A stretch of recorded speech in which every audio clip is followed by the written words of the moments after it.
2-on-2. Ready, break. Hello and welcome back to Two in the Huddle. My name is David and this strapping gentleman across from me is Shadi. Shadi, how are you? How was your weekend? You were in town this weekend. No, you didn't go anywhere. I didn't go anywhere. Hello. No, I didn't go anywhere. This weekend I finally seen a DJ that I wanted to see since long time. I had models. Oh, nice. Yeah, I had models. He came to the Branch Electronic in Barcelona. Okay. So had a good night. Still feeling a bit rough from it, let's say. But yeah, it was a good party. It was on Saturday. Yeah. How about you? How's it going? Yeah, it was good. I spent the bulk of Saturday getting my hair did, which took longer time than I cared to mention on the internet, but beauty is pain, as they say, and I look splendiferous, so that's the main thing. And then there was a lot of relaxing. It's hot again in Barcelona, like it is hot, seems to be in everywhere in Europe at the moment. So I avoided going outside like the plague. And I watched a lot of training camp footage as well. Wer schön sein will, muss leiden, we say in Germany. Who wants to be beautiful has to suffer. So yeah, exactly. You did very well. And it looks cool. You could be a wide receiver or something. Thank you. Yeah, it's got some crosses at the back. It's shout out to Anna, Trenzas by Anna. If you're in Barcelona and you need braids done, holler at me. I got the plug. She is really hard to book. Once you get in there, though, she's a magician. But I watched a lot of training camp footage as well. Right, we are in the throes of training camp, which is cool. It's cool to see people in pads. It's cool to see people training. I don't know if you saw the Chiefs trained in pads for 6 days straight, and then the last day they all just started fighting each other. Kenneth Walker dump tackled a guy. Max Crosby and Kirk Cousins apparently had a fight. Yeah, and they were both suspended from training. Like, it's really kicking on in a nice way. So it feels a lot more like we're back now, especially post that Hall of Fame game. Like, I feel like we are within touching distance of the NFL season. Before we kick on, though, with our division breakdowns, which we will continue in a minute, like, subscribe, share. Did you see the Bills and this new stadium debacle? Have you watched any footage on it yet? Yeah, I have. I just wanted to add to the preseason camps, though. I've seen some parts of the Browns, of course. So there was Jared Verse and Spencer Fano, the rookie offensive tackle. They already had a fight. Oh, nice. And then, Spencer Fano and Jared Verse. And then, Shedeur Sanders, Deshaun Watson, the situation is starting to get messy because they were trading first-team reps. So it was one day Shedeur, one day Deshaun, one day Shedeur, one day Deshaun. Yeah. And now they've changed the plan and Deshaun Watson took over all first-team reps, which shows you what's happening going into the season. And I'm pissed. Yeah. Fuck that, honestly. But yeah, drama coming out of the Browns camp. I'm not too surprised, though, because I saw a couple of videos of Deshaun Watson doing some. Now, this is one thing I will say, right? And we can clip this and we'll use this for content. You know what you can tell from preseason games, training camp? Very fucking little. Very little. Yeah, Don't get me wrong, it's important. Arsenal, for example, lost to Borussia Dortmund in the Emirates Cup the other day. Liverpool to Monaco. 2-3 after being up 2-0. So is that going to dictate the year? No. No. Is it give you an indication, to a point? Like, we didn't talk about Carson Beck against the Panthers. Oh, damn. He looked phenomenal. He looked like a grown man playing. Guess who has him on sleeper on fantasy? No, do you actually? I picked him up in the very late rounds. Got Carson Beck in there. So let's see how long Jacoby Brissett starts. Yeah, it's a good pick, but we'll see. Again, we'll see how that translates into the real NFL. Yeah. I don't want to be disrespectful. I've obviously never played a down in the NFL, preseason or otherwise, but I think it was Sean McVay who a lot of people hang their hat on that kind of killed preseason, because I think he was the first person to keep a lot of players out.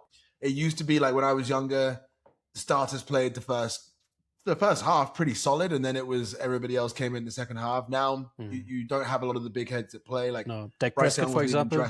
Dak Prescott does not even participate. I know because I also have him. He's on my starting quarterback in fantasy, and he's not practicing at all. And I think George Pickens neither. So yeah. So we read into it a lot. I mean, people need content, right? Like, we're trying to create content on it, so it creates content. It creates controversy. Sure. I'd love to see, and I didn't do this because I was busy. But I'd love to see some data on those that do well in preseason. Is there any correlation with the regular season or winning a Super Bowl? I wouldn't think there was. But the good thing is, it's now nice to turn on social media and see clips of people playing football instead of like AI-generated rumors of potential free agent signings or things like this. So it's nice that, again, we feel a lot closer. Today we're going to continue our... And the Bills. You forgot about the Bills. The Bills Stadium debacle. Yeah. So I watched one video. So obviously they didn't build it as a dome, right? First of all, it's Buffalo. So I don't know if you've ever been to Buffalo, New York. It's upstate New York. It's cold, rains a lot, snows a lot. It's a grim place to live if you don't like weather, right? So they built a brand new stadium, $2.1 billion, something crazy like this. Highmark Stadium, it's called. I think it's opposite where their old stadium was. And it's not got a roof. So obviously they did like a scrimmage thing out there and they had Josh Allen with those new uniforms with the weird helmets that I don't really like that much. And it pissed it down with rain or sleet or whatever the bloody hell was going on. So everyone was like, well, this sucks. And they're like clambering to get back into the seats that have coverage. And then I saw a video on Instagram today that there is like several obstructed view seats in that stadium. And I just think that in 2026, with the amount of mega stadia that is built in this planet, how on earth could you possibly have obstructed view seating? And one of the obstructed view was in the lower level, which means you pay a premium price to not see an entire end zone. You can't see, one of the images I saw, you can't see from the 10-yard line. What nonsense is that? That is absolutely ludicrous. Like, I mean, I was never going to go there anyway, but now I'm definitely not going there. Yeah. Spite, bastards. So stupid. That's the stupidest thing I've ever seen. If you've not seen it, after you watch our full podcast, go ahead and give that a Google because it's craziness. Yeah. And while talking about stupid stadium designs, right? We know the Jerry Jones Dallas Cowboys stadium that has this big sun glare issue, right? Yes. And I've seen content this last week in preseason where, who was it? CD Lamb practiced, did some unusual practices, right? And he was saying, "Oh yeah, I have to practice." I don't know actually if he said that or if it was fake. This I haven't figured out yet. It was real. But apparently, it was real. Yeah, they were wearing veils. Like and he was saying, "Well, I have to practice catching against the sun because my owner refuses to build a stadium that makes sure that the sun doesn't shine into my fucking face." Yeah, it's true. I saw an interview they did with Jerry Jones, and they were like, "This might be the year that Jerry really actually cares and goes for it." And they were like, "Why?" Well, because somebody asked him about putting tint on the window, and he actually thought it might be a good idea. So maybe Jerry's been. But yeah, we'll see then. I mean, even the bloody Cowboys, the cheerleaders even complained about that because it's got to be hot for them as well, bless them. And we saw it in the World Cup as well, how stupid it was. But anyway, we'll move on. We'll do more training camp widgets and interesting tidbits as we go through. Today's goal is to continue our breakdown of the divisions in the NFL. So if you were with us last week, we covered the NFC East, gave our kind of breakdowns on all the teams, and we gave our predictions on where we think they're going to finish. So staying in that vein, today we are going to cover the AFC West, which includes the Los Angeles Chargers, Kansas City Chiefs, Las Vegas Raiders, and the Denver Broncos.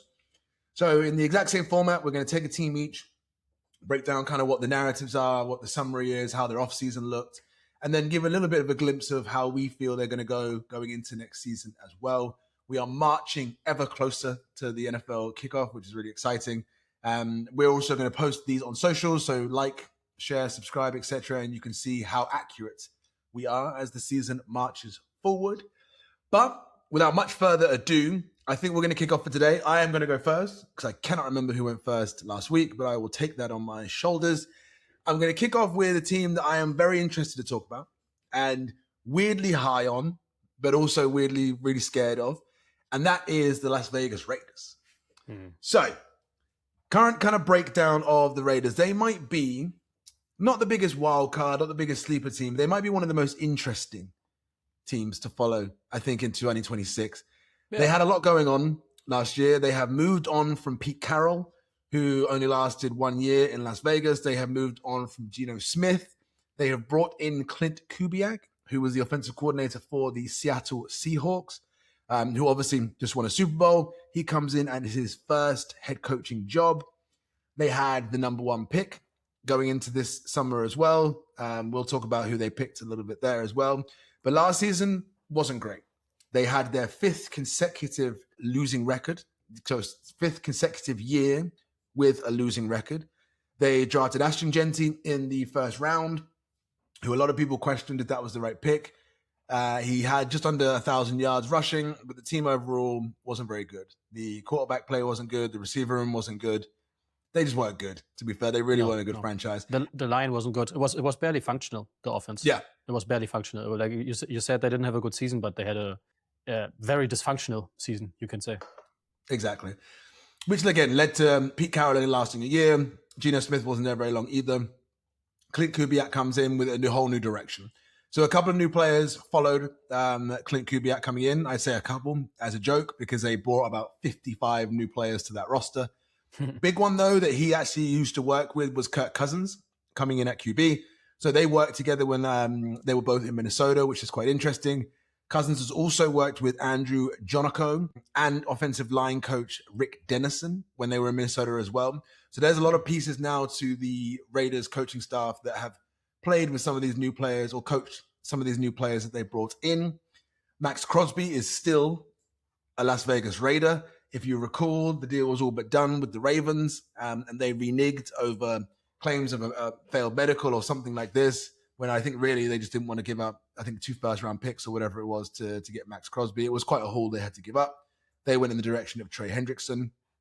And with the number 1 pick in this year's draft, the Raiders unsurprisingly selected Fernando Mendoza, who is likely going to be their QB of the future, although most likely won't play significant amounts of games this year because of Kirk Cousins coming into the team.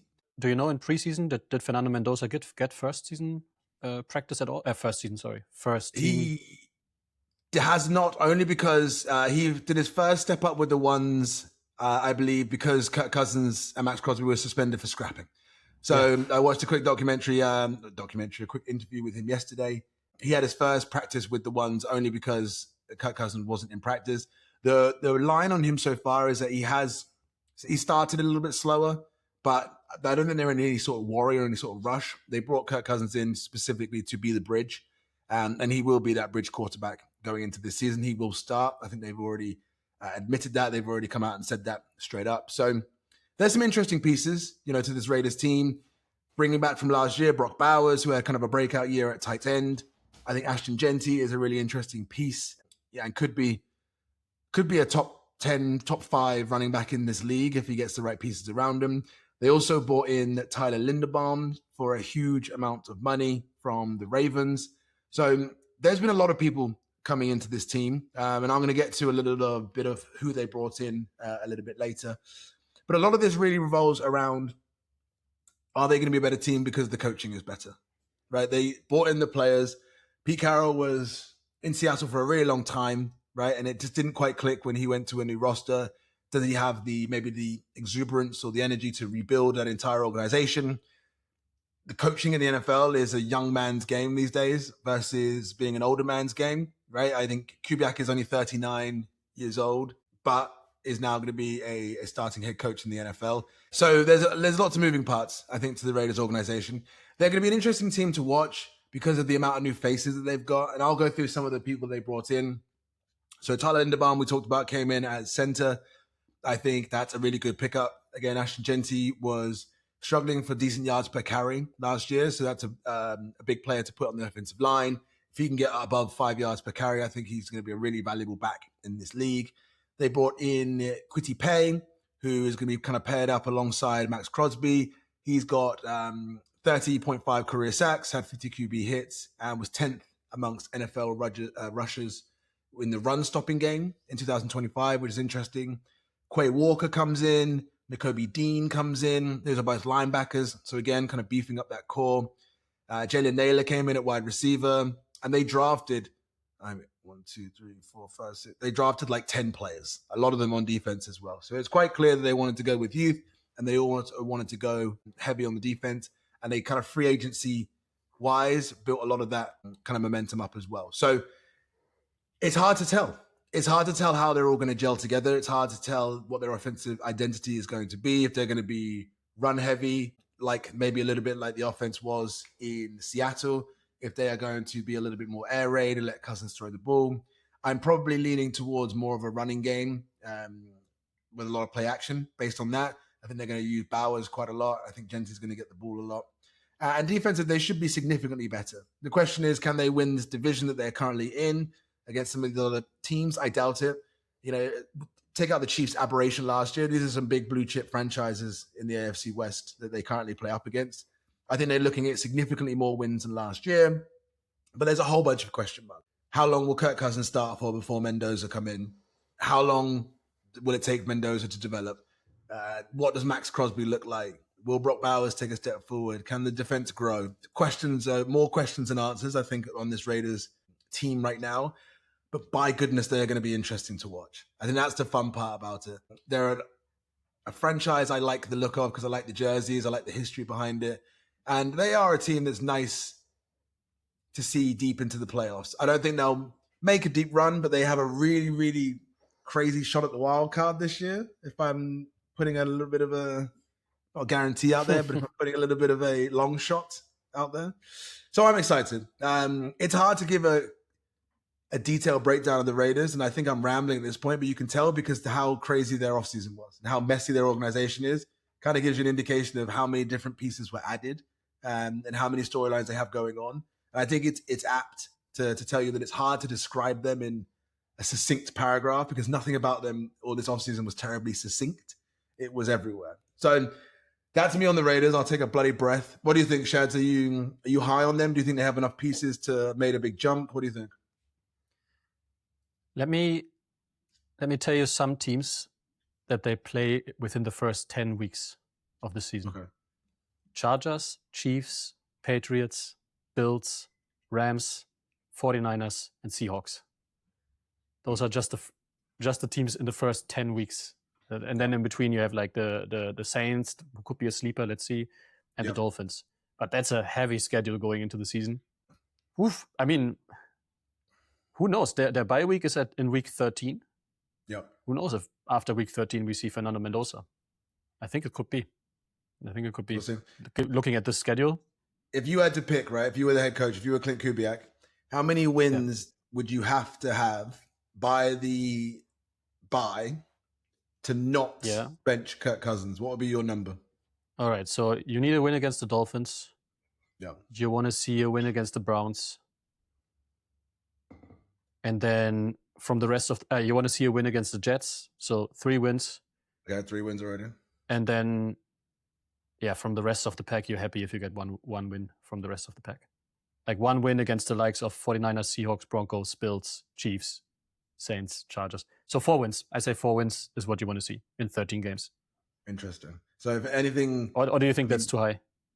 I mean, the question is, do you think that's a high enough number to keep somebody in their job, right? Like if you got a bridge quarterback and you know he's a bridge quarterback and you're only looking at 4 wins on the board, is that enough for you to say, we'll stick with Kirky till the rest of the season ends? Or are you going to say, well, we only have 4 wins, 13 games into the season.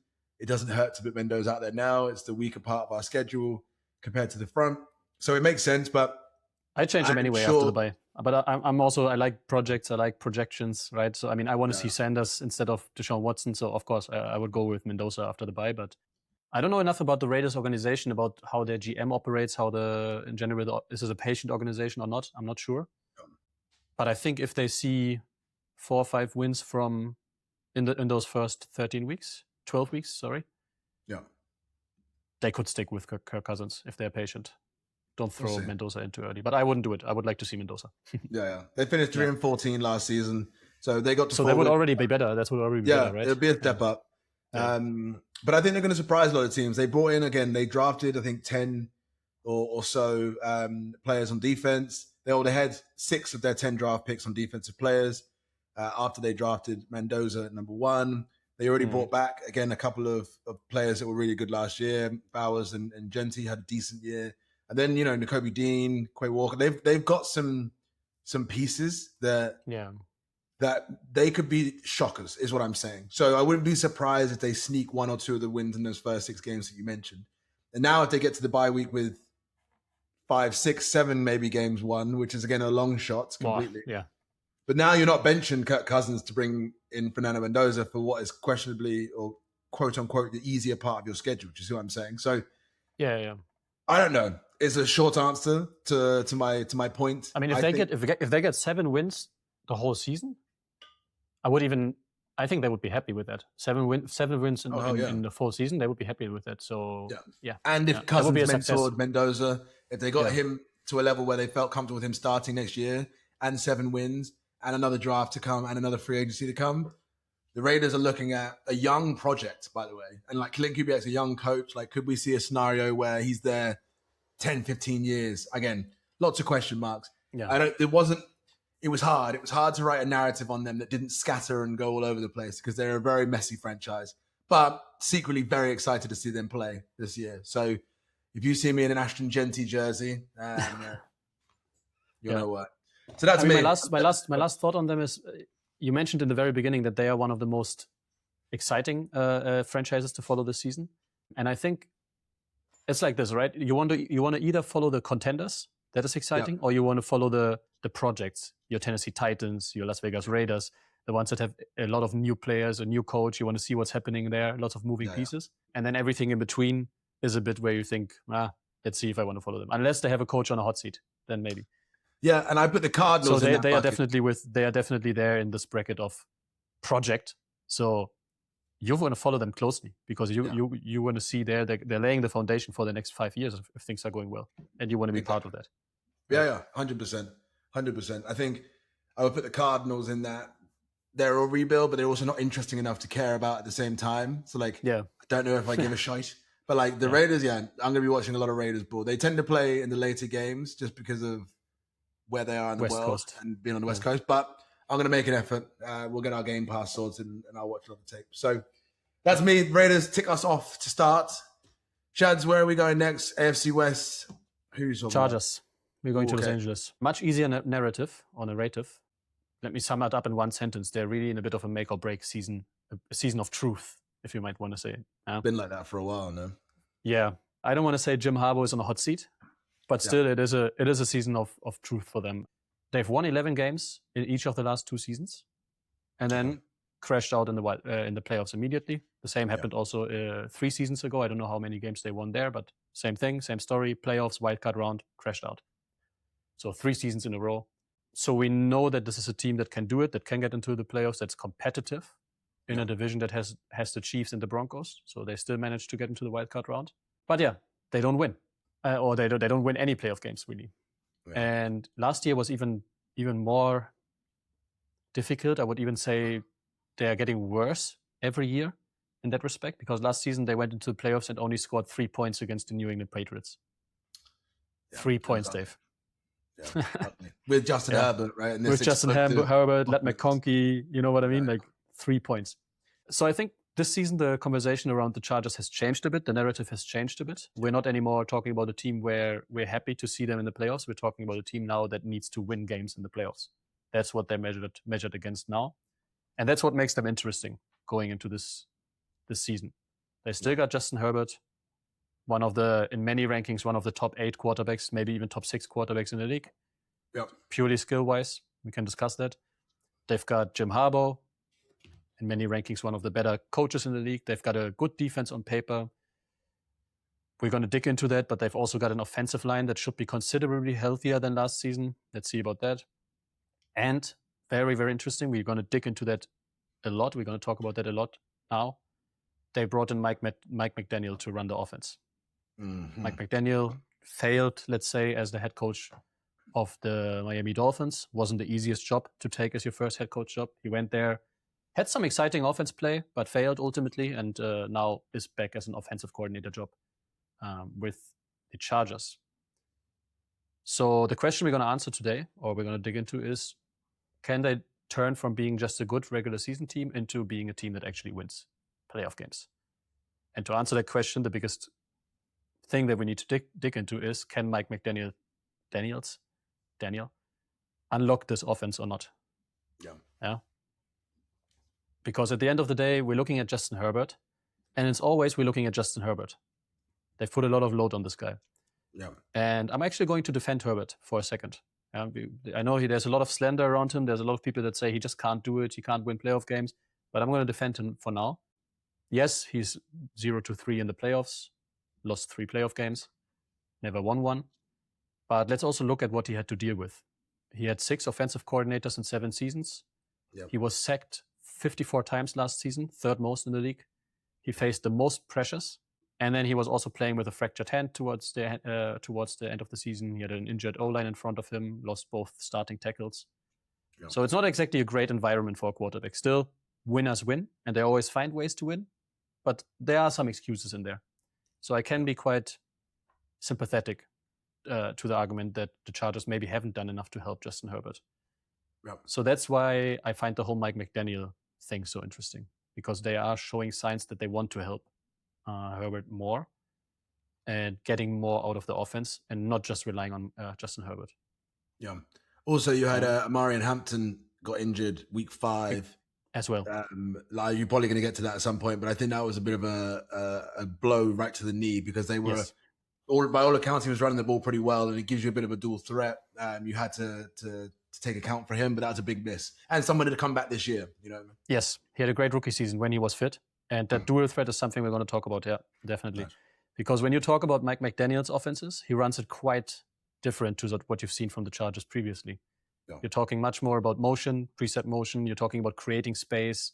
You're talking about getting the ball out quickly, with rhythm, on time. Similar to maybe what we've talked about with the Commanders last week, right? Where we talked about Jaden Daniels was mostly in the shotgun.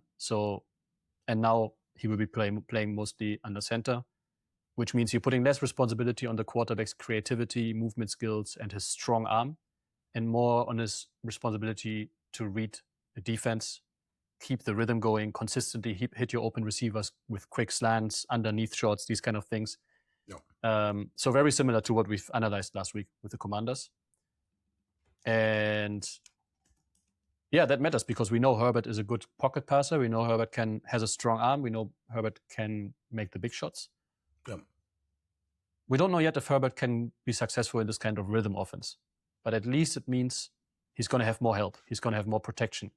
Yeah. He's going to release the ball quicker before the defense can get to him to sack him.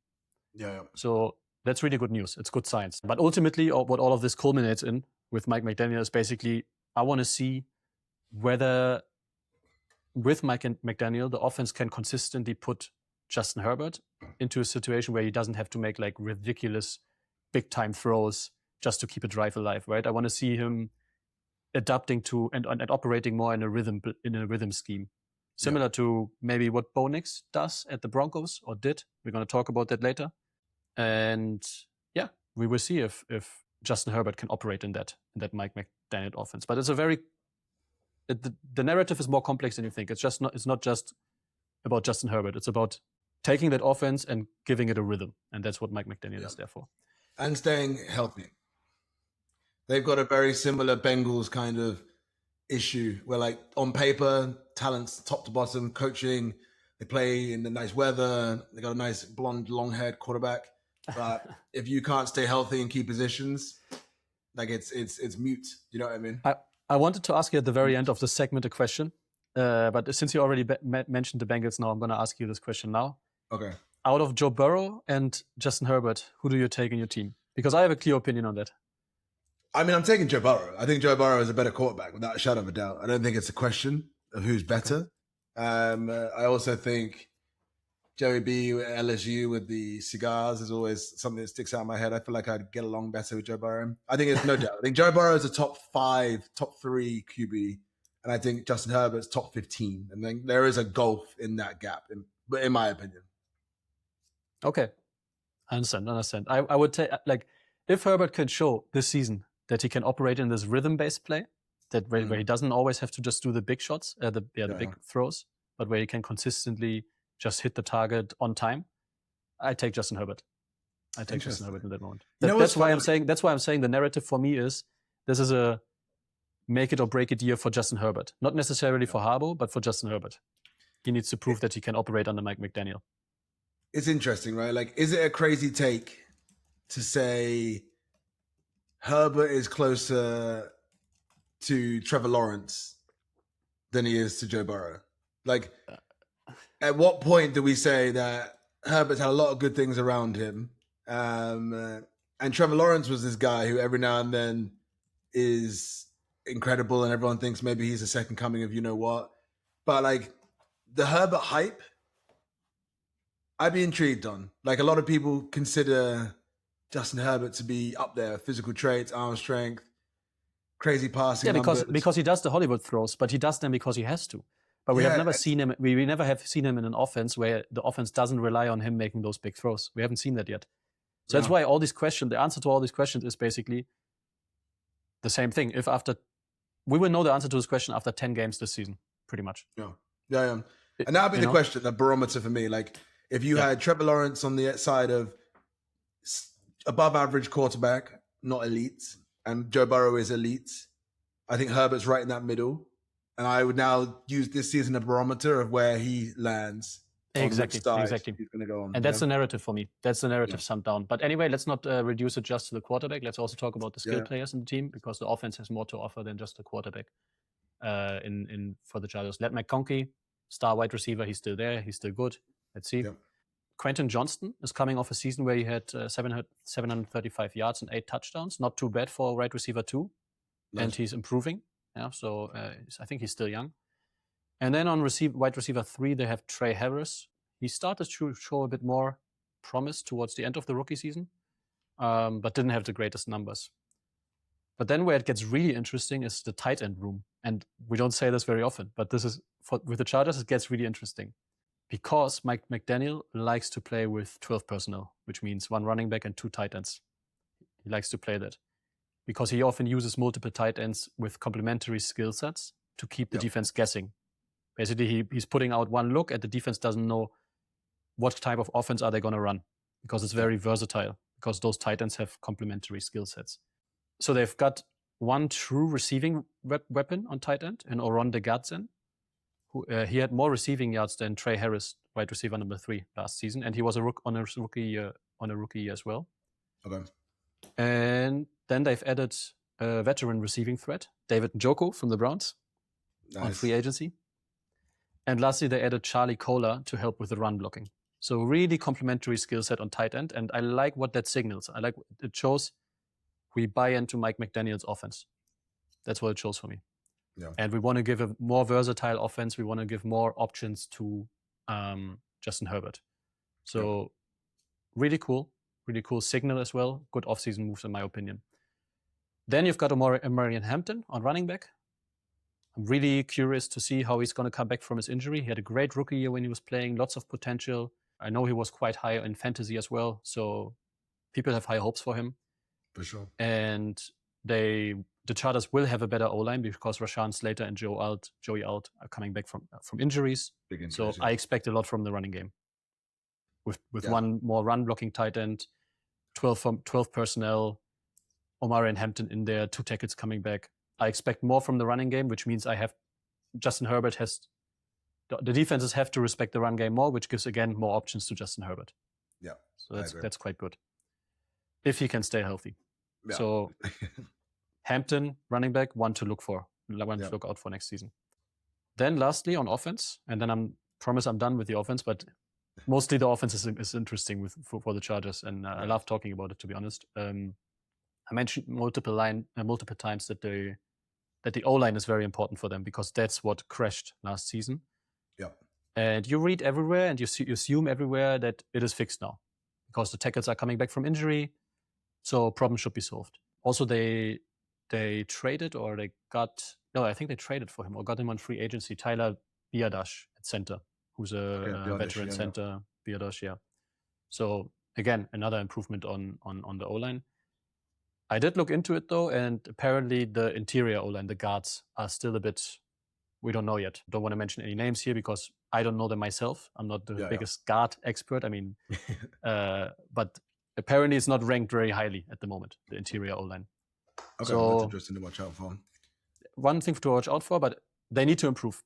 They can't do the same thing again as last year. Not again 54 times Justin Herbert sacked, 3rd most in the league. Most quarterback pressures on Justin Herbert because the O-line can't protect him. So they need to improve that. If they can improve that, plus having Omarion Hampton back with the better run game, plus having those tight end packages with the 12 personnel, then I'm actually quite hopeful for this offense to function much better than they did last season. Much better. I mean, again, they're exciting to watch. I think there's a fun team to watch. And injuries suck, right? Because you take away a team's ability. And I'll give you another example when we talk about it. the Commanders when we went to Madrid last year, right? The Commanders Dolphins is not a great game on paper, but at least if Terry McLaurin, Jaden Daniels, at least if these Tyreek Hill, at least if these players are there, to Jalen Waddle, at least the game can like have the stars be playing. Like I think that's all we asked for. I know Laramie Tunzel just is out for the season. I don't know if you saw that. Just got injured, yeah. Like there's loads of these. These are the sad things about the injuries in the preseason. I feel like it happens in NFL more than any other sport, just the season-ending injuries. But like if we can avoid them, I give you that. The Chargers would be good. I think Mike McDaniels is the most interesting piece and addition to the team by far. I think Justin Herbert has not shown us his peak, but I think it's more about how you utilize him overall. So I would agree that is the most interesting part. On defense, all I can think of is Derwin James, and that's like about it. Yes, that's the thing. I mean, on defense, I mean, offense gets all the attention, and rightly so. On defense, I will keep this one short, but I think important part here is Jesse Minter is gone. He's now the Ravens head coach, and he was their DC. Let's see how the new DC, Chris O'Leary, is doing. He knows the organization, he knows the personnel, so should be okay.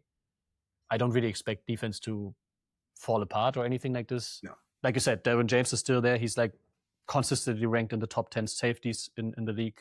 You can do everything with him, right?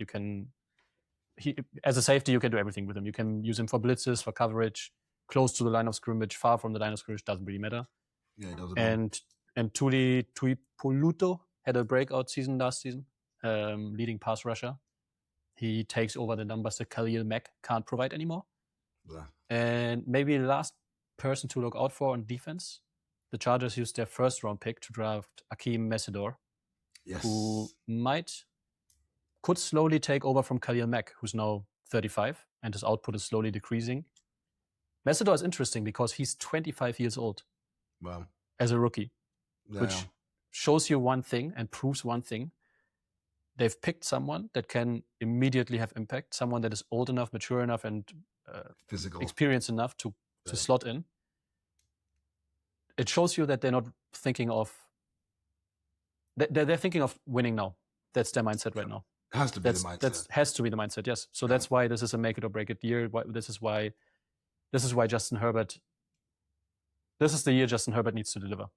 Yeah. There's no more excuses now. The Chargers did everything to give him the tools that he needs. This is it.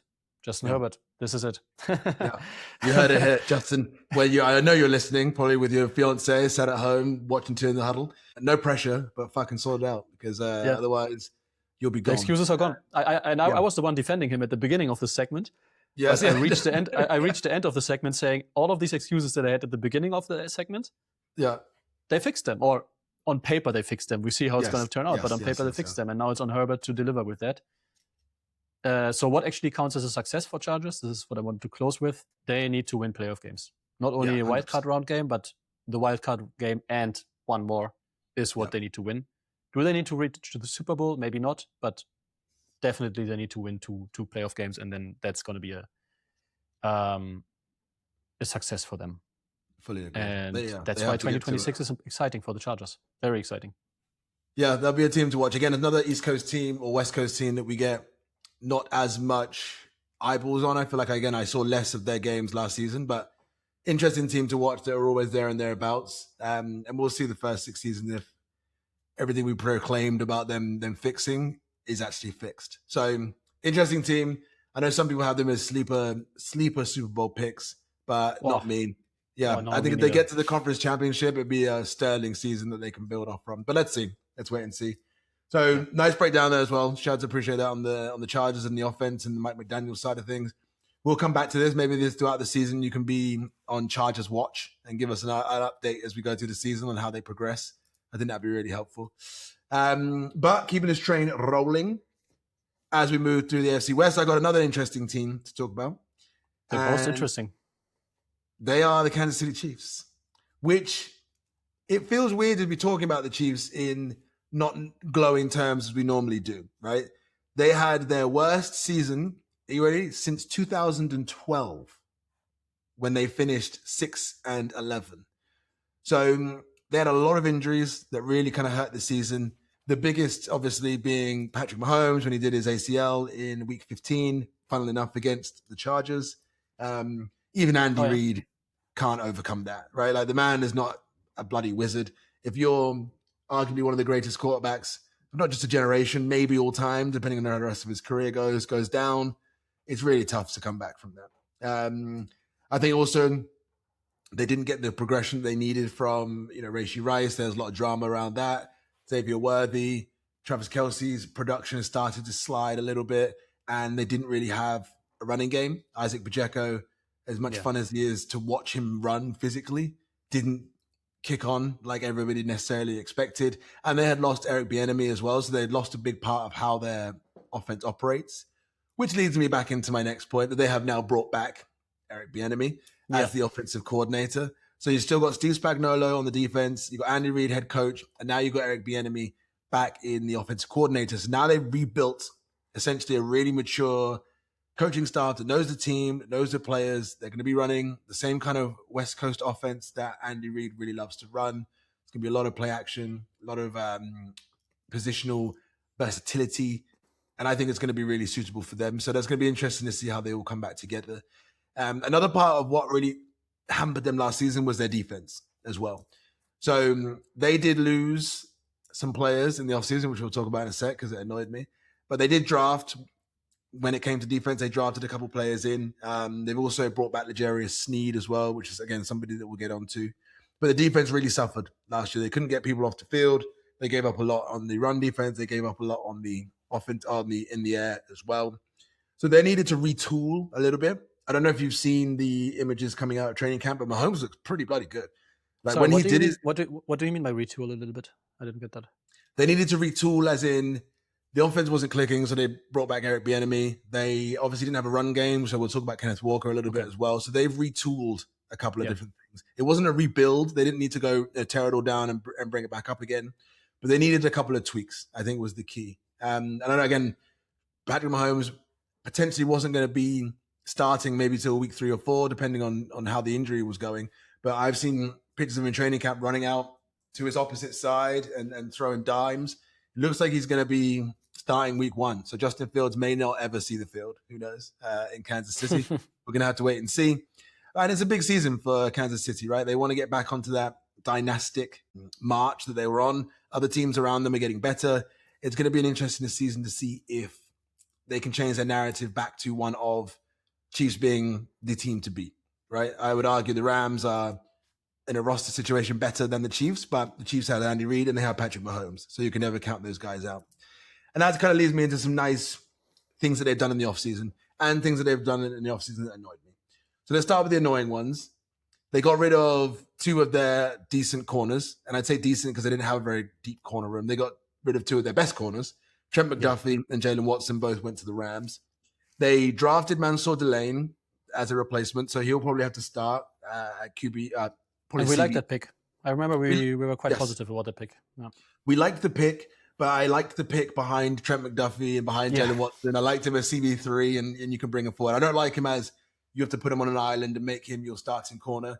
They brought back L'Jarius Sneed, who was drafted by Kansas City in 2020, but he's older now. It's only a 1-year deal. So he'll be a bit of a mentor for Mansour Delane, but you would think that maybe CB1 and CB2. They've still got Chris Jones, the old head holding it down. I think he's about 35 now as well. The first 4 picks that they actually got in the draft was on defense because I think that's the biggest area where they needed to 32. Sorry to interrupt you there. Still Say got it again? something. Chris Jones is 32. 32. Okay, funny enough, I thought he was older than that actually, weirdly enough. Maybe it was the Khalil Mack. Yeah, the Khalil Mack you were mentioning. Yeah, Khalil Mack is 35. Okay, maybe I got the 2 tongue-tied. So what else annoyed me? That was it as far as the things that annoyed me. The things they did really well was brought in a run game.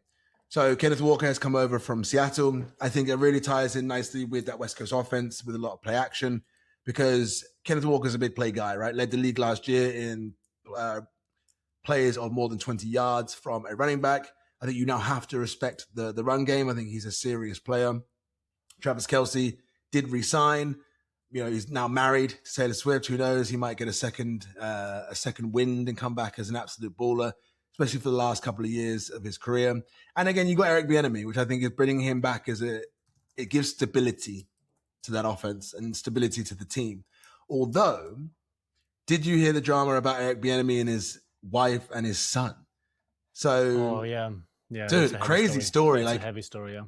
Eric Bieniemy, she's out of intensive care now, his wife. But Eric Bieniemy's son shot his mother, who's Eric Bieniemy's wife, in their home. It looked like a bit of a, I mean, I'm not going to talk about people, but he looked scary in his mugshot. How that's going to impact the team, who knows? There's a lot of drama seems to be following KC at the minute. You know, last year they had the Rachy Rice stuff and a lot of different things going on. So hopefully everything's okay with them moving forward and Eric Bieniemy can focus on football. But when he is back and when he is fully focused on football, again, it is a new stable team now. I think from the coaching staff down to the rest of the players. I think the identity is still offense. They are still Patrick Mahomes' team, and that is undeniable. Kenneth Walker gives them a legit explosive feature back. Rachy Rice and Xavier Worthy really need to step up this season. I think we need to see if they're going to be wide receiver ones or at least twos in this league. If not, I think they're going to have to move on. The defense is still run by Steve Spagnuolo. We'll see. He lost some key pieces. They retooled with some key pieces, but did they get in more talent than they lost? I don't think they did, especially not at corner. And that was a big worry for them going into this season. But the general vibe is pretty positive. I think they are still the Kansas City Chiefs. They still have Andy Reid. They still have Patrick Mahomes. A lot of people are thinking that the aberration of last season was mainly due to injuries. They've had poor, quote unquote, poor teams in the past, but been able to bootstrap things together and still make Super Bowl runs and win Super Bowls. So once Patrick Mahomes was out, I think everyone kind of hung their hat that the season was over. Yeah. Everyone's kind of come back healthy this year. I do think they are going to be challenging. We'll get to kind of our predictions of who's going to win the division. I think this year they will be well up there and they will move on nicely from their 6-11 record. I wouldn't be surprised if they flipped that and added some more to it as well. But that's it. It's weird. It's for one of the biggest teams in the league, there isn't a lot to talk about. I think the three biggest additions are Kenneth Walker gives him a legit running game. Patrick Mahomes is no longer injured by all accounts. And Eric Bieniemy is back running the offense with Andy Reid. Everything else, I think, is pretty much the same. And I'd be interested to see how they get on this season. I don't think they're going to be, again, the best team in the league to start. I think they're going to need some time to build it up because I think there's some pieces that need to gel together again. We'll see how good Pat Mahomes' knee is, et cetera, et cetera. But once they get clicking, I think the Chiefs are going to be pretty damn good. And I'm not too concerned about them overall. What about you? Do you think, as far as like a bounce back year goes, do you think they're going to need some time? Do you think it's going to be quick? What's your feeling on the Chiefs? First of all, I liked what you were mentioning about Kenneth Walker and him opening up the play action a bit more for the Chiefs. So play action just means that the quarterback fakes the handoff to the running back. So you fake a run game, but then you throw it, which you can only do if you have a legitimate running threat that the opposing team has to respect. Otherwise, there's no point in faking that because the opposing team will not respect the run game anyway and play with a weak box, basically, just to explain that. So to help your point there, they were second to last in play action rate last season. Only the Bengals had less play action. So just the fact that Kenneth Walker is in there will open up the playbook for them significantly. Yeah, thank you. Yeah. It will make a huge difference. I don't think that Kenneth Walker actually will have. I think he might be a bit overrated after his Super Bowl performance, and he had a lot of he had a lot of explosive plays, right? But consistency is another question. Can he do it week in, week out? But it doesn't matter because the defense has to respect him now, and that's all that matters, right? Key point. So I like that. I like that a lot from Mahomes. That should help him a lot, and I still trust Mahomes to be top 3 quarterback. And if you have a top 3 quarterback and a run game that you need to respect, then I don't care about the rest of the circumstances, really, to be honest. This is my point. Like, we can talk till the cows come home about, them losing the corners and them not being as strong in certain areas, but they've never been a perfect team. Their whole run where they went, AFC Championship, Super Bowls, back-to-backs, they were never the best team on paper, but they have the best head coach, arguably. They had the best quarterback, arguably, and they're one of the best individual players on defense. You could probably bank on them again. I think there'll be a lot of people making bets to Vegas this year that the Chiefs will bounce right back. And again, 6-11 last year was a complete aberration, right? It's been a very long time since they've finished with that record. I would not be surprised if they flip that and then add some to it. I can see them winning quite a few games this season. So I'm quite high on the Chiefs. I think you'd be stupid not to be. I think, last season it was... No, I really did. I believe it. I think it's because injuries... If you play badly and lost the games, cool. But if your best players get injured, I don't know if we can give judgment. Like, I don't know if the judgment is true. Carries. That is true. But the season before that, where they were still quite successful... Didn't they make the Super Bowl before? I'm not sure anymore. But the season before they lost to the Eagles, didn't they? Yeah. So, yeah. But even in that season, they won a lot of games very, very narrowly. Was very close games. So they were already on a descending form. You know what I mean? So all yes, I you can heard say was won games. End of sentence. Yeah. The Broncos did it. Broncos almost got to a Super Bowl. They were one QB. They were QB spike away from a Super Bowl. Realistically, right? Yeah, winning games at the end. So this league is built on this now. The Caleb Williams did it a lot with the Bears as well. Actually, like I'm absolutely okay with that. But in the prime time, if you've got one drive left to drive, the ball's on your own 20-yard line. There are very few QBs that you would pick over Patrick Mahomes to pick that ball up under center. Right? Maybe Aaron Rodgers 10 years ago. But other than that, I'm picking Pat Mahomes if I. Yeah, I see that. I see what you're saying. Yeah. So can't bet against Pat Mahomes. No, dude, you can't. You can't bet against talent, right? And he has generational talent. So I'm going to leave it there with the Chiefs. I think there's too many questions to ask as of how fit everybody is. But if everybody is fit, they're a boring team to talk about because I think they're going to be as good as they normally are. So that I will leave hanging right there. Cool. I already know how your rankings are going to look like. Then let's talk about the Broncos next. I've got surprisingly a lot to talk about with the Broncos. Last weekend, I was sitting on the beach in Barcelona with our common friend, Aaron. And I've asked him, what do you think about the Broncos next season? And he said, the Broncos, they are so boring. I don't really have an opinion on them. They're just a boring team. I don't like Sean Payton. Don't talk much about the Broncos. So I took it as a challenge because my first instinct was like, they are a bit boring. They didn't do much this offseason. I took it as a challenge and I find them much more exciting now after I did some research on them. And I'm going to tell you why. They're coming out of a season where they basically overperformed the expectations. They almost made the Super Bowl with Bo Nix in his second year. Well, as you said, they were one quarterback injury away from potentially making the Super Bowl. Yeah. So they're coming out of a very, very good season where they overperformed their expectations. They have an elite defense, top 3 last season, together with the Seahawks. So I don't think anyone is really questioning if they can repeat that on defense. They still got that elite defense.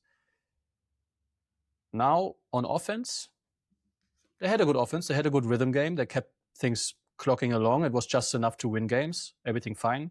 But they were missing a bit of explosiveness, verticality, these kind of things. This season, if you look at their off-season moves, they raised their own expectations because they went and they got Jalen Waddle to fix their explosiveness and verticality issue. So they themselves, they are saying, well, we're not anymore a team that's happy with going into the playoffs.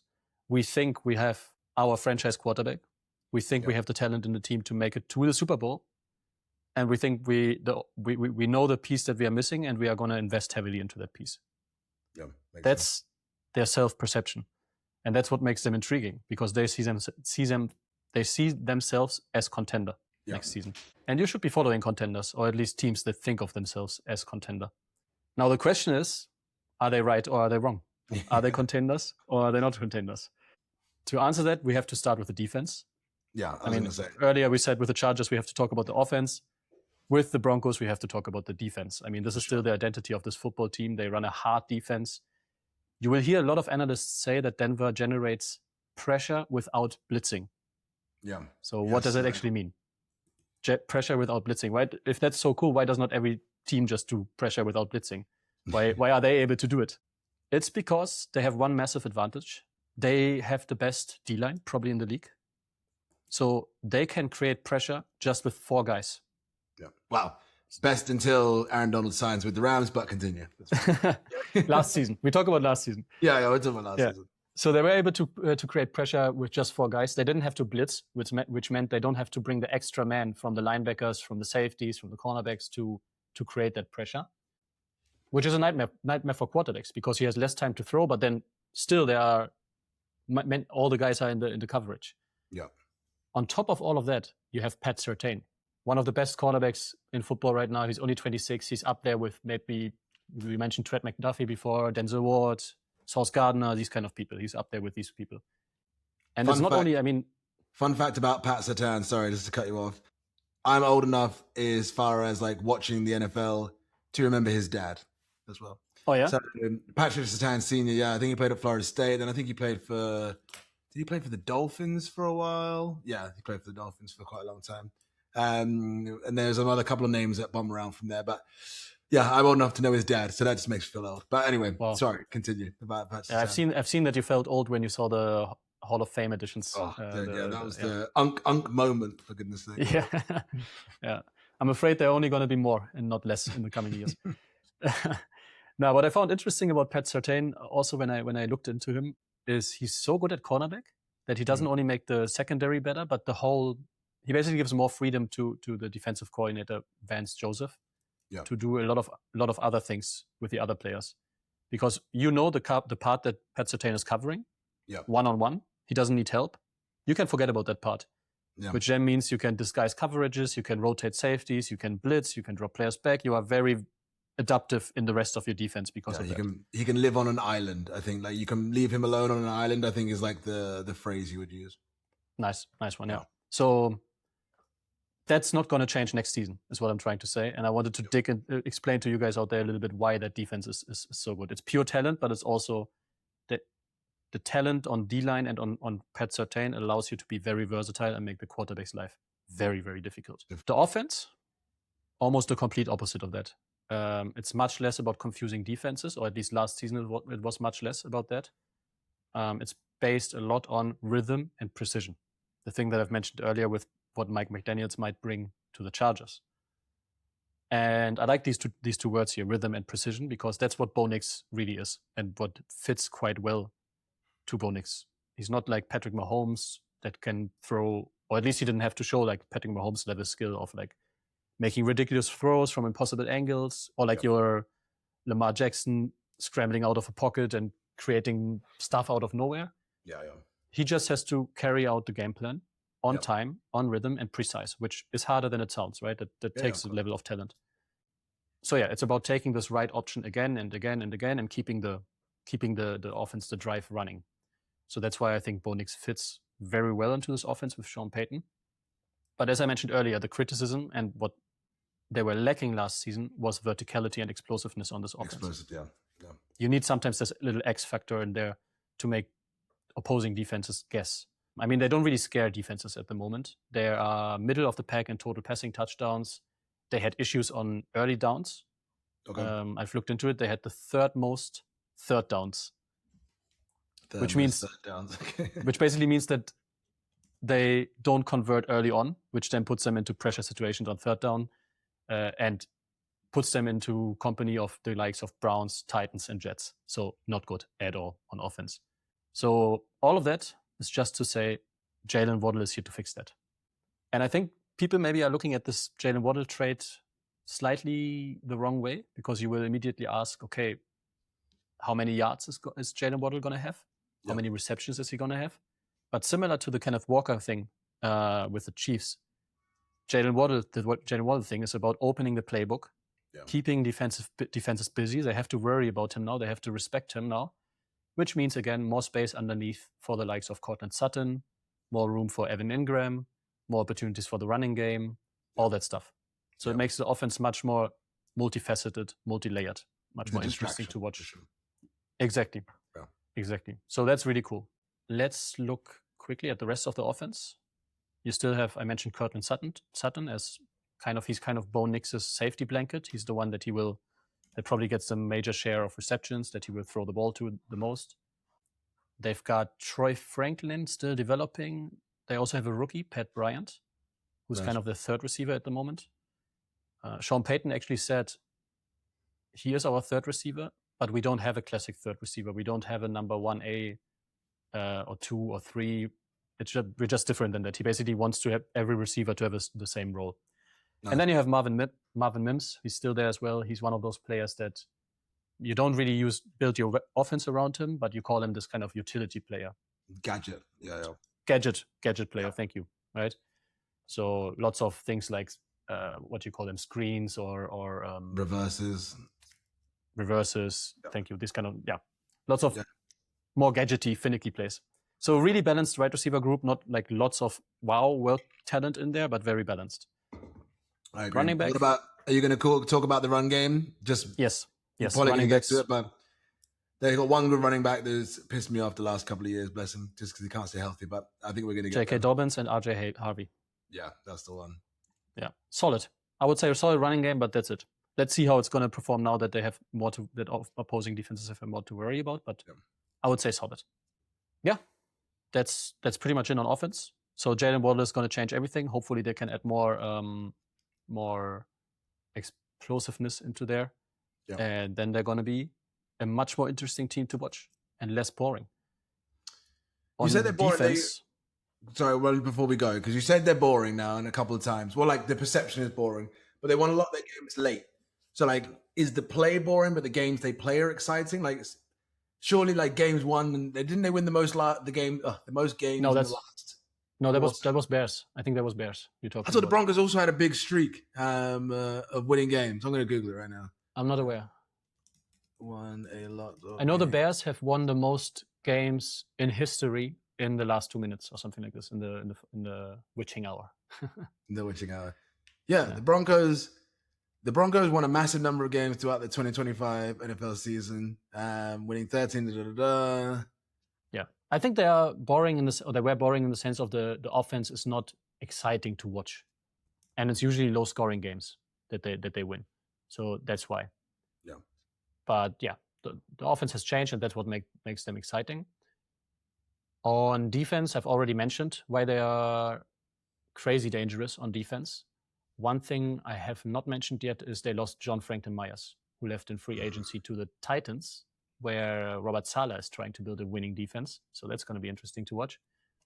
So that's probably the biggest personal question on the roster. Like, how can they replace him on the interior pass rush? How can they replace the danger of John Franklin Myers? During training camp, the competition is still open between Uwazurike, who reaches the final year of his rookie contract, so he has something to prove, and Malcolm Roach, who just extended his contract. So those two seem to be early contenders. If they can replace their production, I honestly struggle to find any obvious weakness on this defense. It's probably still top better. 3 in this league. Yeah. By the way, better, I'm not sure. How can they get better if they lost their best defensive? Not better. I mean, but better as a team overall, I think, is what I was talking about. Like, I think the addition of Jalen Waddle, I think they got better. I think Bo Nix is another season under center. So, like, I should have stipulated. I think overall they are better. Another year in the Pat Surtain. But I found what I was talking about. So, during the 2025 season, the Denver Broncos won 7 regular season games via late game execution and had 1 in the playoffs. So that's 8. So they had 7 game-winning drives, 5 fourth-quarter comebacks, and then they had 1 in the postseason when they beat the Bills. So they were up there, not as much as the Bears, but they were up there and abouts, right? And again, they also had a lot of. Nick Bonito was up there in amount of sacks. Yes, Nick Bonito had a breakout year. Yeah. I didn't talk about him because we talked a lot about the defense already. But yeah, Nick Bonito had a great year. So we'll see. That's another question mark I have. Like, you get these breakout players every now and then that spring 1 or 2 crazy numbers. Does he do it again? That's going to dictate a lot, again, how much ball the offense gets. You know, there's 2 sides to late game wins, right? There's winning and there's losing. And it's a very thin line that you're on. So they're an interesting franchise to watch. The idea is that they have to rely less on the defense to win games next season. And they can be, I think they could become more exciting to watch, and they could be a serious contender if their plan works. Yeah. One important thing that we haven't talked about yet, and it's really the last point, is a man called Davis Webb. Sean Payton handed basically the play calling over to him, which is a really interesting decision. Yeah. Because if everything goes well, nobody really will talk about it. We'll be like, the play calling is now with Davis Webb, whatever. But it shows you it shows you that Sean Payton, a willingness to adapt on Sean Payton's side, a willingness maybe to understand, it's not only about the rhythm game, it's also about the verticality, and Davis Webb can call that better than me, maybe. Yeah. The issue is, if the offense takes a step backwards and it doesn't work, then that's going to become a story very, very quickly by week 6, week 7, where people are saying, why did he hand over the play calling? So there could be some drama in there. It's one of those things that could become headlines by November if things go wrong. But it's interesting. It's an interesting detail that maybe some people miss. There's always some Sean Paytonness in the news at some point. He doesn't avoid it very well. But I agree. I think they're an interesting, again, another big blue chip franchise we talked about. So be very intrigued to see where they finish this season, if they can repeat, if Bo Nix takes a step up, or if he maybe does a Jaden Daniels a little bit and it maybe regresses. But the team is better. There's lots of moving. I really like Jalen Waddle. I think that's a great pickup. Yes. And I'm happy for him to get out of Miami because it must suck to be on one of those kind of franchises. Like I felt bad for Devon Achane that he couldn't get out, but somebody had to stay, right? And at least he got a bag for it. So very looking forward to seeing Jalen Waddle rejuvenate his career with a new young quarterback that can grow together. Hopefully J.K. Dobbins stays healthy. I think he's a big part of what they're going to be able to do as well. But well broken down. I think it's a thoughtful take that you've given the Broncos there, considering that they weren't really interesting to anybody until the playoffs. And then exactly. they were interesting once Bo Nix is also not an exciting quarterback, and they don't have the star running back or a star wide receiver that much. They didn't do much this offseason. I mean, they got Jalen Waddle, and that's pretty much it. So the people are, I wouldn't say they're sleeping on them, but they're forgetting about them a little bit. Well, they're not paying attention. And here's the interesting thing. Like I started this whole thing, the research, by thinking, I'm not going to talk a lot about them. This is going to be boring. Yeah. The more I researched them, the more I talked myself into thinking they are maybe capable of winning the AFC. I'm going to put a bet on. and then I looked at the odds, talking about bets. Then I looked at the odds, and Vegas disagrees with me completely. They are they're surprisingly low. They are 8th behind teams like Texans, Bengals, Bills. I was surprised by that. I mean, because they were dominating last season more or less. They won their division. They went into the playoffs, and they were only stopped because their quarterback got injured. I don't know. Like I would have thought the odds would be higher for them to win the AFC. But do you stick with Vegas, or do you stick with me here, Dave? I'm in the middle. I think teams were injured and hurt last season, so I think they took advantage of a non-normal NFL last year. Right, we had two teams in the Super Bowl that no one expected to be there. It wasn't any of the big blue chippers. It wasn't any of the dynasties that we've had built. It wasn't Bills. It wasn't Ravens. It wasn't Chiefs. So it was a different year. Yeah, but now you're saying that the Bills head coach change is going to work, the Ravens head coach change is going to work, and that the Chiefs. I'm saying this is why Vegas is saying it. I don't say I agree, but I'm saying I know why the odds would be like this, because you're going to favor the big heads naturally. I think overall. So that's why I'm not shocked about the betting line. Yeah, I mean the Bengals got better and they got Joe Burrow. They got top 3, 2 big skilled positions. Quarterback carries a lot of weight in this league, and it always will do, right? So this is why Bo Nix doesn't get the love, because he's not Drake May level yet or anything like that. So we're going to see. And let us know in the comments if you disagree or not disagree. We haven't got to the predictions yet, but let us know in the comments any other storylines you think we should be following when it comes to the teams that we covered today here in the AFC West. Thank you, Shadi, again, as always, for your diligent research and breakdowns there. I think that was really good. It's nice sometimes to be able to get into the football, the X's and O's side of it, and not just talk about drama like the Chiefs. Because there wasn't much happening, it gave me the time with the Broncos to talk much more about the play calling, how they actually play. It was fun, for sure. Yeah, good. And then we'll get into some training camp stuff with them and see what they're doing. I haven't seen any noise or any news come through from them, so maybe that's a good thing, maybe that's a bad thing, but we'll see. Now, we, as always, will go through and give a quick prediction and give it a quick where we think they're going to finish. I think mine's going to be fairly easy. It's not going to take a whole bunch of explanation, but I was sure on it before we started talking, and we try to do these on the fly and not have them preordained coming in so that it fudges the numbers. Yeah. But now I'm a little bit less sure. First thing I will say is I do think there's a possibility there's 3 teams in this division that have over 10 wins. That I'll say is a fact. I think for right now, I have the Raiders at 4. Because I think they're going to make a step up, but I do not think they're ready yet. Again, there's quality in this division. I think I have the Chargers at 3. I think I have the Broncos at 2, and I think I have the Chiefs at 1. Damn.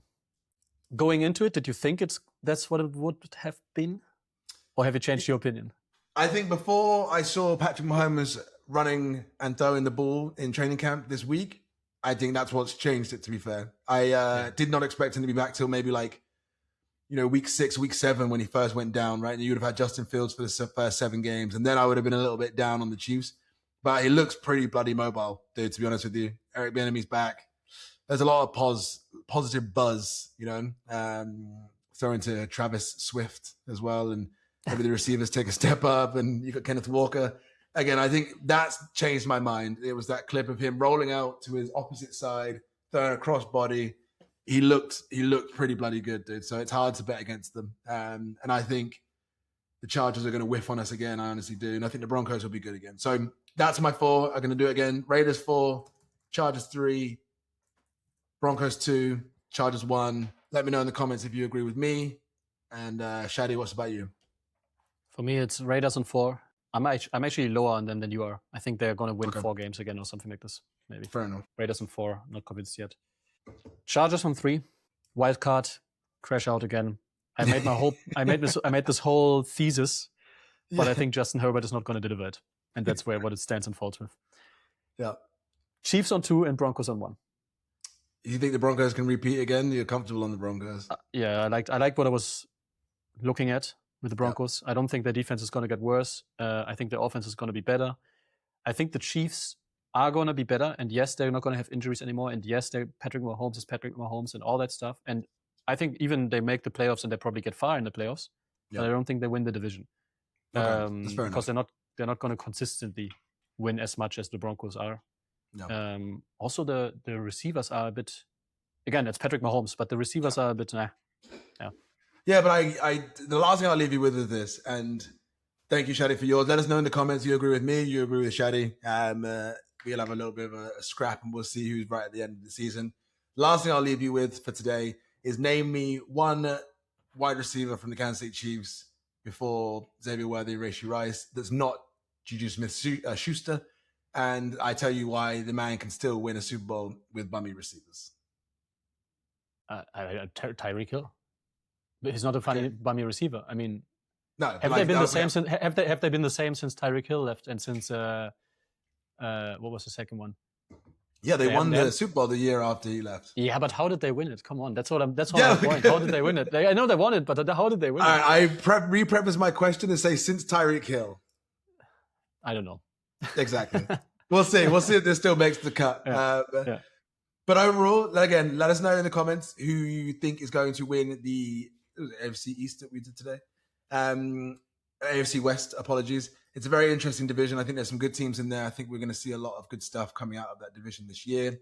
Shadi, I appreciate you and your diligent work and your breakdown as always. This might be not just blowing smoke. I think one of your best breakdowns when it comes to the X's and O's side of things. So kudos to you. It seems like the ball knowledge, you're becoming a ball knower. So we're going to see how accurate these predictions come over the season.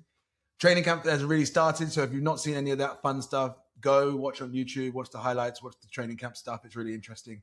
And because they're fighting a lot each other. We are going to come back to you next week and carry on with our division breakdowns as we march and steam towards the start of the NFL season, and we cannot wait. We appreciate your time. This is a long one today, so if you stuck with us to the end, you're big fans, and we appreciate you. Comment, share, like, subscribe, all that good stuff, and we will holler at you next week.